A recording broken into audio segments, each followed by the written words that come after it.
दोस्तों welcome to wisdom TV. मैं हूं अभय और आज की वीडियो का टॉपिक है venom 2 full movie Hindi explanation. Carnage और वेनम के बीच की टक्कर इस मूवी को काफी कमाल बना देती है। एक्सप्लेनेशन शुरू करने से पहले चैनल को सब्सक्राइब कर दो और बेल आइकन दबा दो। अब सीधे एक्सप्लेनेशन की तरफ बढ़ते हैं। मूवी स्टार्ट होती है ईयर 1996 से। क्लीटस कैसिडी और फ्रांसिस बैरिसन ये दोनों एक ऑर्फनेज में रहते थे। क्लैरिफिकेशन के लिए बता देता हूँ कि श्रीक का असली नाम फ्रांसिस बैरिसन है। एंड तभी वहाँ पर कुछ लोग आते हैं एंड श्रीक को वहां से ले जाते हैं। श्रीक को जाते देख क्लीटस कैसिडी बस चिल्लाने लग पड़ता है। वो चाहकर भी उन लोगों को रोक नहीं पाता क्योंकि वो दूसरे रूम में लॉक्ड है। श्रीक को जब रास्ते में ले जाया जा रहा होता है वो पैट्रिक मलिगन नाम के एक ऑफिसर के कान में जोर से स्क्रीम करती है एंड वो एक्चुअली अपनी पावर्स को यूज कर रही होती है। पैट्रिक मलिगन श्रीक की एक आंख पर शूट कर देता है एंड वो खुद भी बहुत बुरी तरह इंजर्ड हो जाता है एंड उसे फिर वहां से हॉस्पिटल ले जाया जाता है। उसे लगता है कि शायद से श्रीक मर चुकी है। फिर हमें प्रेजेंट टाइम दिखाया जाता है एंड हमें यहाँ पता चलता है कि श्रीक को रेवनक्रॉफ्ट असाइलम में रखा गया है। उसे हर तरफ से एक साउंड प्रूफ ग्लास से कवर किए हुए एक प्रिजन सेल में रखा गया होता है। तभी वहां पर एक नर्स आती है और वो श्रीक तक एक न्यूज़पेपर पहुंचवाती है और उस न्यूज़पेपर में लिखा होता है कि क्या क्लीटस कैसिडी को डेथ सेंटेंस सुना देना चाहिए। एंड ये देखकर श्रीक बहुत ज्यादा गुस्सा हो जाती है। फिर हमें क्लीटस कैसिडी प्रिजन में दिखता है और वो बस स्माइल करता है एंड इसके बाद हमें वेनम 2 का इंट्रो दिखाया जाता है। इसके बाद हमें वो प्रिजन बिल्डिंग दिखाई जाती है जहाँ पर क्लीटस कैसिडी को रखा गया है एंड यहाँ पर एक्चुअली पैट्रिक मलिगन ने एडी ब्रॉक को बुलाया हुआ है क्योंकि क्लीटस कैसिडी सिर्फ और सिर्फ एडी ब्रॉक से बात करना चाहता है और पुलिस चाहती है कि एडी ब्रॉक क्लीटस कैसिडी से बातों बातों में ये पता लगाए कि क्लीटस कैसिडी ने जिन लोगों को मारा था लोगों की डेड बॉडीज उसने कहां पर दबा कर रखी हैं। एडी ब्रॉक क्लीटस कैसिडी से मिलता है। एडी ब्रॉक क्लीटस कैसिडी से बात करता है और क्लीटस कैसिडी एडी ब्रॉक को कहता है कि तुम बिल्कुल मेरी तरह हो। क्लीटस कैसिडी से बात करने के बाद एडी ब्रॉक वहां से जा रहा होता है लेकिन तभी वेनम एडी ब्रॉक को क्लीटस कैसिडी के सेल की तरफ देखने को कहता है। एडी ब्रॉक क्लीटस कैसिडी की सेल की वॉल्स पर बने हुए ड्राइंग्स को देख रहा होता है एंड वो बहुत ज्यादा अजीब होती हैं। फिर एडी ब्रॉक वहां से बाहर चला जाता है। पैट्रिक मलिगन एडी ब्रॉक से पूछता है कि तुम्हें कुछ उसने बताया। एडी ब्रॉक कहता है उसने मुझे कुछ नहीं बताया। एंड फिर जैसे ही एडी ब्रॉक अपने रूम पर पहुंचता है वेनम कुछ स्केच पेन्स उठाकर दोनों हाथों से कुछ ड्राइंग्स बनाता है। ये ड्राइंग्स एक्चुअली वो ड्राइंग्स हैं जो क्लीटस कैसिडी ने अपने प्रिजन सेल की वॉल पर बनाई हुई थी एंड इन ड्राइंग्स की मदद से वेनम एडी को एक जगह बताता है और वेनम एडी को कहता है कि इस जगह पर उन लोगों की डेड बॉडीज हो सकती हैं जिन्हें क्लीटस कैसिडी ने मारा था। एंड जब एडी ब्रॉक मीडिया वालों को ये बताता है तो उस जगह पर सचमुच में डेड बॉडीज मिलती हैं और अब जब क्लीटस कैसिडी ने जिन लोगों का खून किया उनकी डेड बॉडीज मिल चुकी हैं तो गवर्नमेंट बिना टाइम गवाए क्लीटस कैसिडी के डेथ सेंटेंस को सुना देती है और क्लीटस कैसिडी ये जानकर बहुत ज्यादा गुस्सा हो रहा होता है। इवन श्रीक जो रेवनक्रॉफ्ट असाइलम में बंद है वो भी न्यूज़पेपर में इस न्यूज को पढ़कर बहुत ज्यादा गुस्सा हो रही होती है। फिर रात के समय एडी ब्रॉक वेनम के साथ झगड़ रहा होता है क्योंकि वेनम एडी ब्रॉक को कहता है कि मुझे भूख लगी है, तुम मुझे पूरी फ्रीडम नहीं दे रहे हो। एडी ब्रॉक वेनम को कहता है कि मैं तुम्हारे लिए चिकन्स लाया हूँ, तुम इनके ब्रेन्स खा सकते हो। फिर वेनम एडी ब्रॉक को समझाता है कि मुझे जो एनर्जी चाहिए वो सिर्फ लोगों के ब्रेन्स और चॉकलेट से मिलती है और जरा इन चिकन के साइज देखो और वैसे भी ये चिकन अब मेरे दोस्त बन चुके हैं। फिर एडी ब्रॉक वेनम को चॉकलेट खिलाने के लिए मिसेस चैन के स्टोर में जाता है लेकिन वहाँ पर अभी तक चॉकलेट आई नहीं होती एंड फिर मजबूरन कुछ देर बाद वेनम को एक चिकन स्टोर से चिकन चुरा कर खाने पड़ते हैं। एंड फिर वहीं पास में एक आदमी एक औरत से झगड़ रहा होता है। वो आदमी एक्चुअली उस औरत का पर्स चुराने की कोशिश कर रहा था। वेनम इस सिचुएशन को देखते ही वहां पर कूद पड़ता है और उस आदमी का सर खाने ही वाला होता है लेकिन एडी ब्रॉक उसे मना कर देता है। एंड फिर वेनम और एडी ब्रॉक वापस अपने घर की तरफ जाने लग पड़ते हैं लेकिन तभी एडी ब्रॉक को एने वेंग का कॉल आता है और वो उसे रेस्टोरेंट में मिलने को कहती है। एंड फिर एडी ब्रॉक एने वेंग से मिलने जाता है और यहाँ उसे पता चलता है कि एने वेंग अपने बॉयफ्रेंड डैन के साथ एंगेज्ड हो चुकी है। वो उसे अपनी वेडिंग रिंग भी दिखाती है एंड यहाँ पर बातों बातों में एने वेंग को पता चल जाता है कि अभी भी एडी ब्रॉक के अंदर वेनम छुपा बैठा है और वो वेनम को कहती है कि तुम एडी ब्रॉक का ख्याल रखना। एंड फिर एडी ब्रॉक उदास होकर ओवर स्पीडिंग करते हुए बाइक चलाने लगता है एंड एक बार तो उसका एक्सीडेंट होते होते बचता है। एंड फिर वेनम बाइक को साइड में रोकता है एंड फिर वेनम एडी ब्रॉक को कहता है हे मैं समझता हूँ। फिर एडी ब्रॉक वेनम को कहता है तुम कुछ नहीं समझते, तुम तो बस एक पैरासाइट हो। वेनम कहता है मैं गुस्सा हो सकता हूँ लेकिन अभी तुम्हारी सिचुएशन बहुत खराब है इसलिए मैं इस बात को इग्नोर कर देता हूँ। एंड फिर अगले दिन सुबह एडी ब्रॉक अपने रूम में उठता है और वेनम ब्रेकफास्ट बना रहा होता है एंड वेनम अंडे, सीरियल्स, ब्रेड सब कुछ मिक्स करके एक नाश्ता तैयार करता है जो भगवान ही जाने कौन खा सकता है। एंड फिर हमें दिखता है कि एडी ब्रॉक को एक मेल आया है। एडी ब्रॉक उस मेल को खोलकर देखता है तो उस मेल में क्लीटस कैसिडी की एग्जीक्यूशन को अटेंड करने का इन्विटेशन होता है जो खुद क्लीटस कैसिडी ने एडी ब्रॉक को भेजा है। एंड फिर हमें एडी ब्रॉक दिखता है जो क्लीटस कैसिडी से उसकी एग्जीक्यूशन वाले दिन मिलने आया है, लेकिन यहाँ पर क्लीटस कैसिडी एडी ब्रॉक की पर्सनल लाइफ की बातें करके उसे भड़काने लग पड़ता है और ये सुनकर वेनम को गुस्सा आने लग जाता है। वो क्लीटस कैसिडी को मारने के लिए प्रिजन सेल की तरफ बढ़ता है, लेकिन क्लीटस कैसिडी एडी ब्रॉक को यहाँ पर काट लेता है और उसके ब्लड को टेस्ट करता है। एंड जब क्लीटस कैसिडी ने एडी ब्रॉक को बाइट करके उसके शरीर का ब्लड टेस्ट किया तो वेनम का भी एक छोटा सा हिस्सा यानी कार्नेज क्लीटस कैसिडी के शरीर में आ गया। एंड फिर एडी ब्रॉक वहाँ से चला जाता है। अपने रूम पर पहुंचकर एडी ब्रॉक और वेनम एक दूसरे से झगड़ने लग पड़ते हैं। एंड वेनम एडी ब्रॉक को कहता है मैं तुम्हारे शरीर को छोड़कर चला जाऊंगा, और एडी ब्रॉक वेनम को कहता है अगर तुम ऐसा करोगे तो बहुत ही अच्छा होगा। दोनों काफी देर तक झगड़ते हैं और फिर वेनम एडी के शरीर को छोड़कर बाहर चला जाता है और वेनम खिड़की से बाहर कूदकर किसी और इंसान के शरीर में घुस जाता है। अब एडी ब्रॉक और वेनम दोनों अलग अलग अपने रास्ते पर चल रहे हैं। एंड दूसरी तरफ क्लीटस कैसिडी को डेथ सेंटेंस दिया ही जा रहा होता है, उसे मौत का इंजेक्शन लगने ही वाला होता है। एंड जैसे ही इंजेक्शन का बटन दबाया जाता है उसके शरीर के अंदर जो कार्नेज है वो उस जहर को रिपेल कर देता है। एंड क्लीटस कैसिडी वहां पर पहली बार कार्नेज में ट्रांसफॉर्म होता है। एंड फिर वो वहां से बाहर निकलता है और सभी ऑफिसर्स को मारते हुए प्रिजन में हर तरफ तोड़ फोड़ मचाते हुए वो आगे बढ़ता रहता है। एंड फिर वो उस प्रिजन के बाहर पहुंच जाता है। एंड फिर हमें एडी ब्रॉक दिखता है जो अपने घर में है। एंड वहां पर पैट्रिक मलीगन आता है और वो एडी ब्रॉक को पूछ रहा होता है कि क्या तुमने क्या बात की थी उससे, क्या तुमने उसे कोई एस्केप प्लान बताया था। एडी ब्रॉक कहता है ये तुम क्या बोल रहे हो। पैट्रिक मलीगन एडी ब्रॉक को कहता है मुझे लगा क्लीटस कैसिडी जिस इंसान की वजह से डेथ सेंटेंस पर पहुंचा था वो उसे मारने तो जरूर आएगा, लेकिन तुम तो यहाँ बिल्कुल ठीक हो। एडी ब्रॉक कहता है शायद से मैं लकी हूँ। एंड फिर पैट्रिक मलीगन वहाँ से चला जाता है। एंड फिर कुछ देर बाद हमें वेनम दिखता है जो एक पार्टी में होता है। वो अपने आप को एंजॉय कर रहा होता है, लेकिन अभी भी वेनम को एडी ब्रॉक की ही याद आ रही होती है। फिर हमें क्लीटस कैसिडी दिखता है जो एक कार को चुरा कर रेवनक्रॉफ्ट असाइलम की तरफ जा रहा होता है। एंड रास्ते में वो कार्नेज के साथ एक डील करता है और वो डील ये होती है कि कार्नेज क्लीटस कैसिडी की मदद करेगा श्रीक को रेवनक्रॉफ्ट असाइलम से निकालने में और एडी ब्रॉक को मारने में। एंड बदले में कार्नेज वेनम को मार देगा और वेनम को मार देने के बाद पृथ्वी पर कार्नेज अकेला सिम्बियोट होगा और वो फिर अकेला पूरी पृथ्वी पर अपनी मनमर्जी चला सकता है। फिर हमें दिखता है कि एडी ब्रॉक उस ऑर्फनेज में पहुंचा हुआ है जहाँ पर क्लीटस कैसिडी और श्रीक ने अपना बचपन साथ में गुजारा था। एंड वही ऑर्फनेज के पास एक पेड़ पर लिखा होता है CK+FB और एक दिल बना होता है। एडी ब्रॉक ये देखकर सीधे पैट्रिक मलीगन को कॉल करता है और उसे पूरी सिचुएशन बताता है और उसे समझाता है कि ये CK तो क्लीटस कैसिडी है, लेकिन ये FB जो कोई भी है क्लीटस उसी के पास जा रहा होगा। पैट्रिक मलीगन एडी ब्रॉक से कहता है ऐसा नहीं हो सकता, वो तो मर चुकी है। एंड यहाँ पर पैट्रिक मलीगन एडी ब्रॉक को बताता है कि वो जो FB है वो है फ्रांसिस पैरिसन यानी श्रीक, और पैट्रिक मलीगन को लग रहा था कि उसने श्रीक को शूट कर दिया था तो वो मर चुकी है, लेकिन वो अभी भी रेवनक्रॉफ्ट असाइलम में ही होती है। एंड फिर हमें अगले सीन में दिखता है कि क्लीटस कैसिडी कार्नेज के साथ श्रीक के पास पहुंच चुका है एंड वो श्रीक को वहां से आजाद कर देता है। एंड फिर कार्नेज सभी लोगों को मारते हुए वहां से बाहर निकलता है एंड उसके साथ श्रीक भी होती है। वो दोनों कार में बैठते हैं, लेकिन तभी वहां पुलिस आ जाती है, लेकिन कार्नेज हर पुलिस कार को तोड़ देता है। कार्नेज हर तरफ बस तबाही मचा रहा होता है। कार्नेज की मदद करने के लिए श्रीक भी एक बार जोर से स्क्रीम करती है,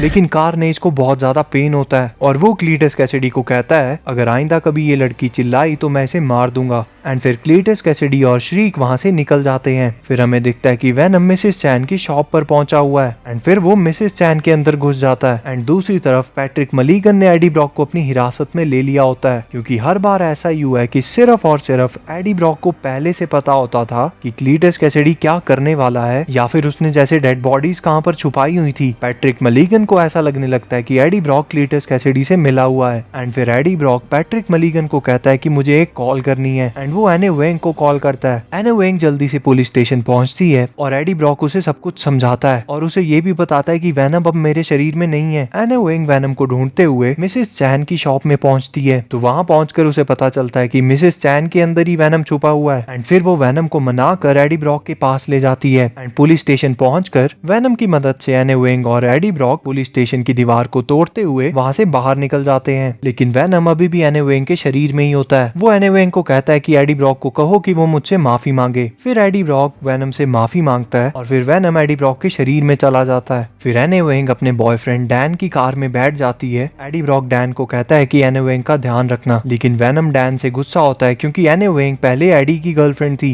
एंड फिर वो डैन को एक थप्पड़ लगाता है एंड फिर वो वहां से निकल जाते हैं एंड फिर एडी ब्रॉक वहां से चला जाता है। फिर हमें दिखता है कि पैट्रिक मलीगन एडी ब्रॉक के अपार्टमेंट की तरफ जा रहा है एंड अचानक उसे वहाँ पर क्लीटस कैसिडी दिखता है। वो क्लीटस कैसिडी को गन दिखाकर कहता है अपने हाथ ऊपर करो, लेकिन क्लीटस कैसिडी कार्नेज में बदल जाता है एंड पैट्रिक मलीगन उसका कुछ नहीं कर पाता। फिर हमें दिखता है कि श्रीक एडी ब्रॉक के अपार्टमेंट में है, उसे वहाँ पर एने वेंग की फोटो दिखती है और फिर श्रीक एने वेंग के अपार्टमेंट में पहुंच जाती है। वो वहाँ पर एने वेंग को बेहोश करके किडनैप कर लेती है और डैन को धमका कर जाती है कि एडी ब्रॉक को कहना कि हमें चर्च पर आके मिले। डैन एडी ब्रॉक को कॉल करके सब कुछ बताता है और फिर हमें एक चर्च का सीन दिखता है जहाँ पर क्लीटस कैसिडी श्रीक के साथ शादी करने वाला होता है, लेकिन तभी वहाँ पर वेनम आ जाता है और यहाँ हमें पता चलता है कि श्रीक और क्लीटस कैसिडी ने एने वेंग के साथ साथ पैट्रिक मलीगन को भी पकड़ कर रखा हुआ है, क्योंकि श्रीक ने अपनी आंख पैट्रिक मलीगन की वजह से ही खोई थी। वेनम को देखकर क्लीटस कैसिडी कार्नेज में बदल जाता है और कार्नेज को देखकर वेनम डर के मारे एडी ब्रॉक के अंदर चला जाता है। एडी ब्रॉक उसे कहता है कि जल्दी से बाहर आओ, लेकिन वेनम एडी ब्रॉक को बताता है ये लाल रंग का सिम्बियोट है, ये जरूर बहुत ज्यादा पावरफुल है, मैं इसका सामना नहीं कर सकता। फिर एडी ब्रॉक वेनम को कहता है मैं तुम्हें ढेर सारी चॉकलेट्स और सभी लोगों के ब्रेन खाने दूंगा एंड फिर वेनम बाहर आता है और वो कहता है अब मरने के लिए तैयार हो जाओ। एडी ब्रॉक कहता है हाँ तैयार हो जाओ। फिर वेनम एडी ब्रॉक को कहता है मैं उनके नहीं हमारे मरने की बात कर रहा हूँ। फिर वेनम और कार्नेज एक दूसरे से लड़ने लग पड़ते हैं एंड श्रीक क्लीटस कैसिडी को कहती है तुम वेनम को संभालो, मैं पैट्रिक मलीगन से अपना बदला पूरा करती हूँ। एंड तभी कार्नेज श्रीक को धमकाते हुए कहता है